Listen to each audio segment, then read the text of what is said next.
Personas que conocen a alguien que ha desvivido a alguien, ¿cómo era? Mi inquilino desvivió a la madre de su hijo, que era mi otra inquilina. Él sufría de esquizofrenia. Siempre fue amable y de modales suave. Sí, podía notar que su cognición era diferente a la de los demás, pero nunca, jamás, podría haber predicho que sería capaz de hacer lo que hizo. Le hizo lo peor, muchas veces, y llevó su cuerpo afuera. Tenían un bebé de 4 meses, a quien llevó afuera para que estuviera con ella. El bebé estuvo allí con ella durante 36 horas antes de que se hiciera un chequeo de bienestar. El bebé no sufrió ningún daño y sobrevivió afuera durante esos días. Él era un mentiroso fantástico. Hacía que la gente se sintiera mal por él. Te hacía sentir que solo tenía ojos para ti. Te hacía realmente creer en él cuando decía que lo sentía.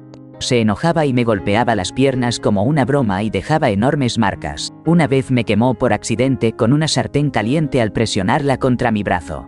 Mandó a otra vida a mi conejito bebé. Me hizo daño irreparable. Mi vecino le pegó un tiro a su padre. Normalmente es una persona tranquila.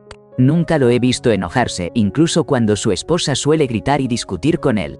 En los días previos al incidente, parecía no encontrarse bien, hablaba solo como si alguien estuviera amenazando su vida. Durante la investigación policial, se reveló que estaba sufriendo de esquizofrenia y no había tomado su medicación durante 3 meses. Vivo en Ucrania, y aquí casi cada segundo hombre ha enviado a otra vida a alguien, especialmente con la guerra en curso. Es difícil de describir, pero aquellos que han pasado por eso nunca vuelven a ser los mismos. Hay una pesadez en sus ojos, como si algo dentro de ellos se hubiera quebrado o cambiado para siempre. Lo llevan consigo, incluso si intentan ocultarlo. Supongo que nunca puedes volver a ser realmente el mismo después de algo así. Uno de mis clientes habituales mandó a otra vida a su esposa. Lo vi diariamente durante años, incluso después de que él la desvivió. Antes de que se convirtiera en un sospechoso, lo seguí viendo. Era un tipo bastante extraño, casi exageradamente amigable y recordaba cosas que le decías. Siempre pedía un americano de 6 tiros antes de trabajar, era un tipo nerd. Daba muy buena propina y nos traía regalos en Navidad, pero siempre tenía una vibra rara. No me sorprendí en absoluto cuando nos enteramos de lo que hizo. Y además, le hizo lo peor de una forma terrible. Tengo un amigo que envió a otra vida a muchas personas durante su servicio militar. Rara vez habla de ello directamente, pero en algunas ocasiones, cuando había un poco de bebida de por medio, compartió algunos detalles. Parece estar atormentado por esto y es clasificado como discapacitado por el Departamento de Asuntos de Veteranos. A pesar de no tener heridas visibles, mi hermano también ha estado involucrado, pero a una distancia mucho mayor. Es un piloto militar. Nunca ha hablado sobre el impacto mental de saber que ha sido responsable de muchas partidas. Por otro lado, crecimos en un ambiente católico y aprendimos desde pequeños que las cosas difíciles de discutir no deben comentarse, así que definitivamente no significa que no haya afectado su salud mental de manera drástica. Un tipo que conocí hace unos años, estaba en un trato de sustancias que salió mal.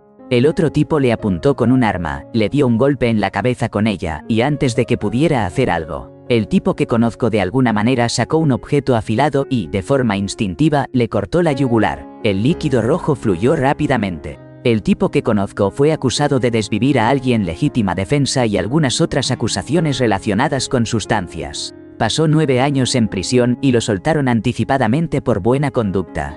Da la impresión de ser un buen tipo, pero se puede ver un cierto nivel de tristeza y pesadez en sus ojos. Generalmente es muy medido y tranquilo, no se enoja por prácticamente nada. Creo que la prisión realmente lo marcó.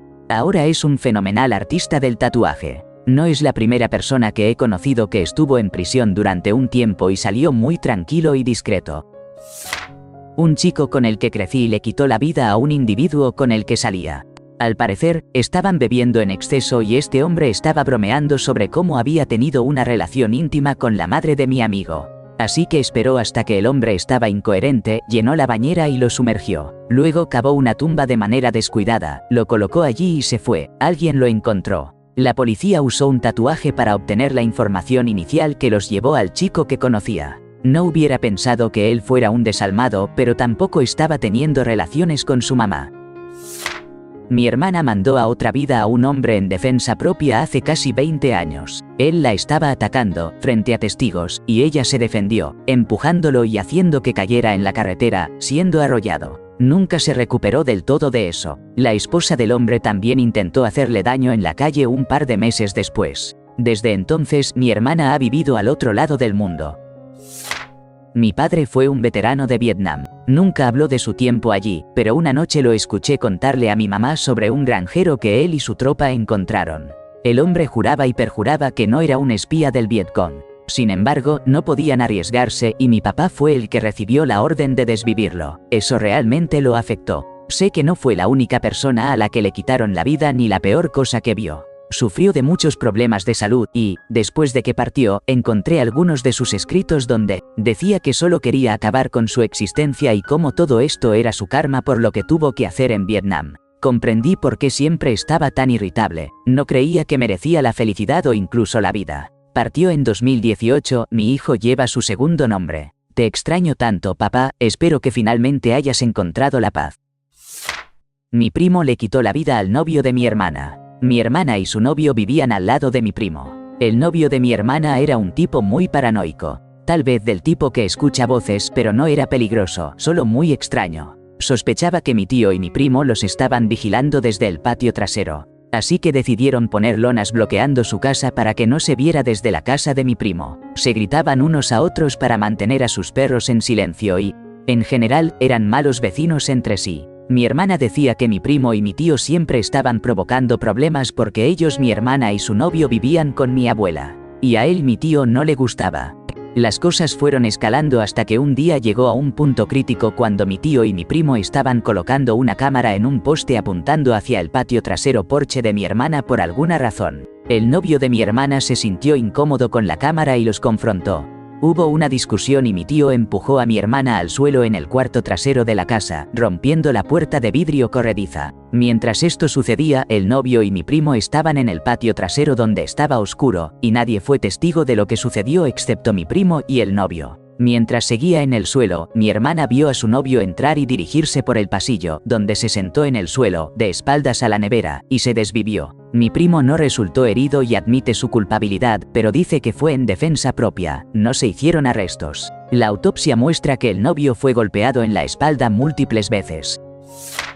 En 2013 estuve en la educación para obtener la licencia de conducir. Había un chico, Tyler Holder, en la clase conmigo. Yo, Tyler y otro chico éramos los mayores en la clase, de 17 y 18 años, mientras que todos los demás tenían entre 14 y 16. Tyler usaba camisetas de bandas de metal. Se sentaba en la parte de atrás de la clase y garabateaba en lugar de tomar notas. Yo hacía lo mismo, así que comenzamos a hablar sobre música y anime. El otro chico que mencioné nos escuchó hablando sobre anime y se unió a nosotros. Los tres nos sentamos en la parte de atrás, prestando atención a medias. Pasamos todos, apenas, pero logramos completar el curso. Tuve algunas lecciones de manejo nocturno con Tyler y un instructor. El instructor era un hombre mayor, yo era una chica un poco nerd, éramos objetivos fáciles. Sin embargo, no tuve malas vibras, nada parecía estar fuera de lugar, él solo era mi amigo. Comencé a salir con el otro chico hacia el final de la clase, sin embargo, perdimos contacto con Tyler. Nunca pudimos ir al Warped Tour ni al Ozzfest como habíamos planeado. Pasaron un par de meses y recibí una llamada de mi novio. Enciende la televisión ahora mismo. Busca a Tyler Holder, si no tienes una televisión cerca. Y vi el rostro de Tyler en todas las noticias. Estaba en una situación muy delicada. Fue arrestado después de un encuentro con la policía por hacer daño irreparable. Desvivir y le hicieron lo peor a una chica joven en su calle. Creo que la encontraron en bolsas de basura en un contenedor. A menudo me pregunto qué pasaba por su cabeza en esas lecciones nocturnas. Cuando era niño, fui de excursión en autobús de NASCAR con mi papá. Había una mujer en esta excursión que era genial, muy amable. Tenía una X tatuada entre el pulgar y el índice. Naturalmente, siendo un niño, le pregunté al respecto. Ella me contó que cuando tenía poco más de 20 años, un hombre la amenazó con un objeto afilado, iba a desvivirla o, algo peor. Ella luchó con él. Le quitó el objeto y creo que dijo, le hizo lo peor en 19 ocasiones. También tenía marcas en las palmas de las manos por la lucha.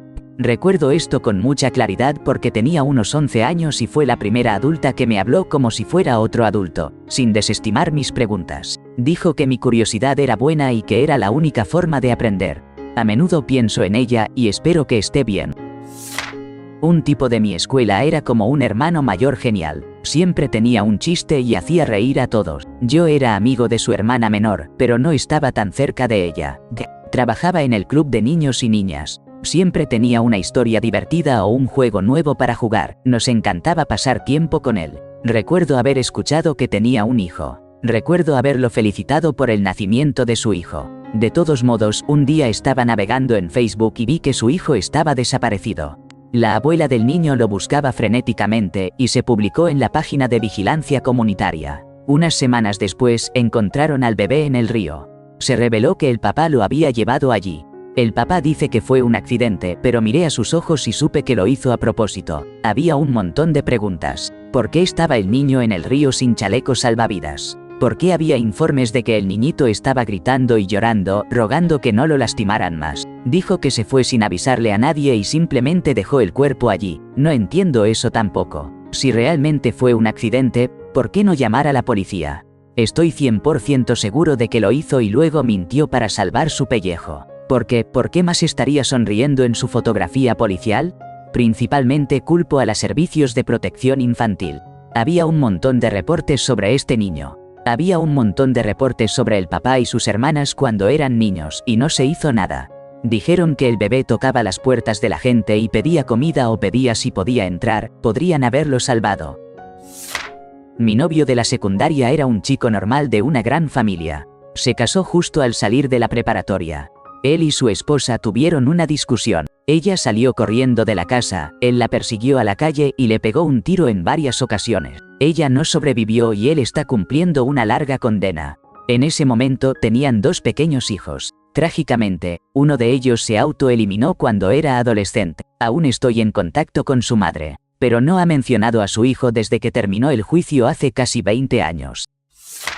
El amigo de la infancia de mi hermano mayor le quitó la vida a sus padres y a su hermano gemelo con una espada samurái. Yo soy solo un par de años más joven que mi hermano, así que pasé mucho tiempo con él y su amigo durante mi niñez. Nos convertimos en amigos de la familia, así que fue devastador cuando escuchamos la noticia. Mi hermano dejó el país durante casi un año, por lo que me acerqué a él en ese tiempo, un par de años antes de que sucediera. Él era un chico callado, tímido pero amable. Tuvimos muchos buenos momentos y risas. Nunca en 1.000.000 de años hubiera pensado que haría lo que hizo. No podría imaginarlo hiriendo a una mosca. Él era mi primo. Le quitó la vida a su examante en el closet en un arrebato de rabia. Mi primo estaba fuera del closet, el otro no. De hecho, en ese momento estaba en una relación con una mujer, quien resultó herida pero logró escapar. Si tuviera que adivinar quién sería más propenso a mandar a otra vida a alguien en mi familia, no habría pensado en él. Desde joven sufrió su parte de trauma emocional. Y era un hombre gay en una familia bastante conservadora. Estaba bastante cercano a él. En efecto, luchaba con sus demonios. Pero en realidad no tenía un rencor destructivo. O realmente ni siquiera una ira aterradora. Solo deseaba con todas sus fuerzas ser amado y aceptado. Eso era todo. Mi familia tiene hombres enojados de los que me sorprende que no hayan mandado a nadie a otra vida hasta ahora. Y que sea él quien lo hiciera es bastante triste porque aunque no lo condono en lo más mínimo, sé que estaba tan enamorado del chico y tomó el rechazo de manera tan dura. Pienso en todos esos momentos de su infancia y me pregunto, tal vez si la gente hubiera sido más abierta y aceptante con él y su sexualidad, y también hubiera dirigido más de esa vergüenza y asco hacia su abusador, tal vez hubiera tomado decisiones diferentes. Tuve un buen amigo hace años, me mudé, pero mantuve el contacto con él. Nunca me dijo que se había metido de lleno en la cultura de las sustancias y estaba consumiendo sustancias fuertes. Terminó asfixiando a su novia hasta que perdió la vida. Mientras estaba bajo los efectos de las sustancias, era un gran tipo antes y después de la prisión, a pesar de lo que hizo. Comenzó a trabajar con personas que enfrentan adicciones y exconvictos después de salir. Desde entonces ha fundado una casa de transición, ofreciendo consejería y servicios comunitarios a quienes lo necesitan. Conocí a un hombre que trabajaba en la rehabilitación a la que asistí.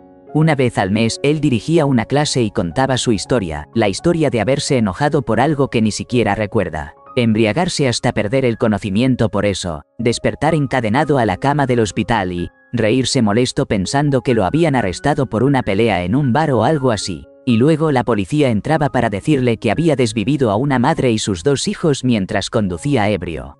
Le dieron 20 años, pero salió en 15 gracias a cómo cambió, lideró grupos y reuniones y ayudó a los recién llegados a mantenerse limpios. Dijo que más de 20 años después aún se despierta con el primer pensamiento de «desviviste a una familia». Dijo que hizo lo único que pudo al intentar usar lo que hizo para prevenir que otros cayesen en lo mismo, pero que nunca valdrá la pena. Al final, un buen hombre.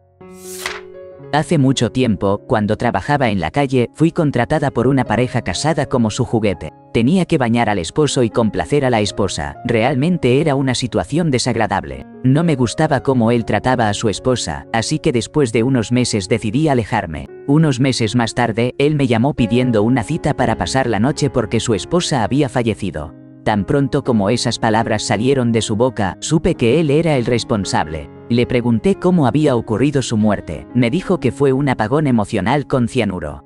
Sabía que eso era algo que ella nunca haría. Él había llevado una copa de vino a su habitación. Fui contactada por un detective que había encontrado mis datos en su computadora. Nos reunimos. Me preguntó si consideraría ayudar a obtener una confesión de él. Ahora miro hacia atrás y pienso que no les importaba en absoluto mi seguridad personal al permitirme pasar noches en su casa. Eventualmente, habrían querido que usara un micrófono oculto para obtener su confesión. Él falleció de cáncer de páncreas antes de que pudiera sacar mucho de él. Era pura maldad. Conocí a alguien que envió a su mamá a otra vida. Fue uno de mis mejores amigos desde la escuela primaria hasta la secundaria. Más tarde, en la secundaria, se volvió algo reservado, y aún más durante sus años universitarios. Me uní a la Marina un par de años después de la secundaria. Quizás un año después de eso, 2002, recibí un correo electrónico mientras estaba en el mar. Era un artículo que hablaba sobre un chico que, padeciendo de esquizofrenia, hizo daño irreparable a su mamá con una almohada, intentó acabar con su existencia después. Era mi amigo. Me afectó durante semanas. Era un gigante gentil, el tipo más amable. Nadie, excepto su novia en ese momento, realmente sabía hasta qué punto había caído en la esquizofrenia. Realmente trágico. Mi papá era amigo de una mujer que había estado sin hogar, y ella comentó que había llevado a cabo un acto terrible contra un hombre que intentó hacerle daño hace más de 20 años. No estoy seguro si era verdad. Pero una noche estaba en casa de mi papá y él, este tipo llamado Mark y ella, fueron a un bar. Bueno, mi papá y ella dejaron a Mark porque él empezó a usar un montón de sustancias fuertes y mi papá no quería estar cerca de eso. Mark regresó a casa de mi papá y lo atacó mientras se estaba saliendo de la ducha.